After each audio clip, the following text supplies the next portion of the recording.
সামাজিক যোগাযোগ মাধ্যমে আবারও ছড়িয়ে পড়েছে এই দৃশ্য।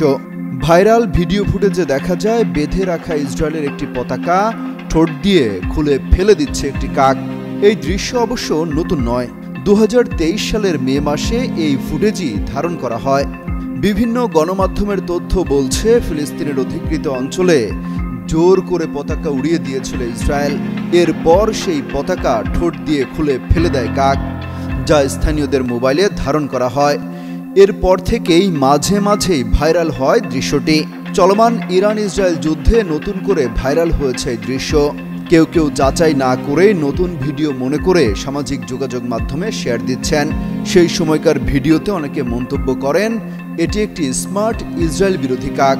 আবার অনেকে মন্তব্য করেন ইসরায়েল যে আগ্রাসন চালাচ্ছে তা কাকও মেনে নিতে পারছে না।